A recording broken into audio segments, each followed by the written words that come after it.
Hello friends, आज मैं आपको 5 सॉकेट और 5 स्विच के कनेक्शन करने बता रहा हूँ, जो कि आपको दिखाई दे रहे होंगे इस प्रकार से।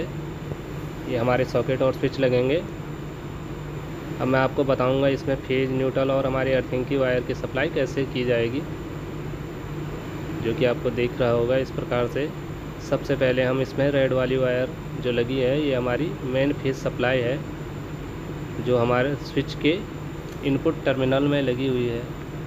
आपकी दिखाई दे रही होगी, ये देखिए, ये वाली रेड वाली वायर। इसको हम स्विच के इनपुट सप्लाई में लगाएंगे और इससे हम अपने दूसरे स्विच के लिए, बाकी सारे स्विचों के लिए छोटे छोटे तार के टुकड़े काटेंगे और इसी से इस प्रकार से देखिए, जो आपको ये पीली वायर दिख रही होगी, ये इनपुट देंगे दूसरे स्विच के लिए और इसी प्रकार से इसी से हम अगले स्विच के लिए इनपुट देंगे, फिर इससे अगले स्विच के लिए।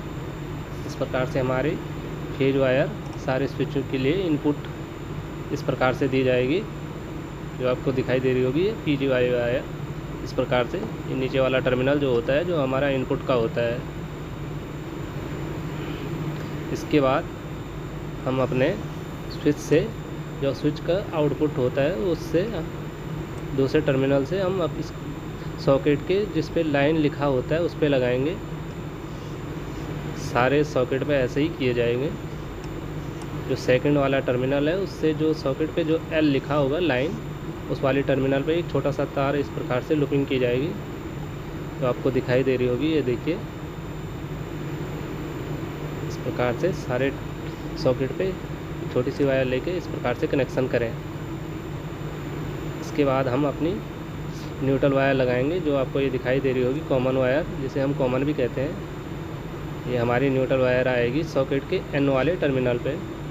इसी से हम दूसरे टर्मिनल, दूसरे सॉकेट और तीसरे सॉकेट, बाकी सारे सॉकेटों को इसी से हम वायर कनेक्ट करके लूपिंग करके देंगे। इस प्रकार से ये देखिए, ये हमारे सारे न्यूट्रल वायर कनेक्ट हो गई। ये ग्रीन वाली वायर जो आपको दिख रही होगी, ये हमारी अर्थिंग की वायर है। अर्थिंग भी हमारी इसी प्रकार से होगी। ये आई हमारी अर्थिंग की वायर, ये फर्स्ट सॉकेट वाले टर्मिनल पे आई। इसी से हम लूपिंग करके सारे टर्मिनलों पे, ये देखिए, इस प्रकार से लगाएंगे। ये छोटे छोटे तार के टुकड़े काट के इस प्रकार से हमारे ये वायरिंग की जाती है। धन्यवाद फ्रेंड।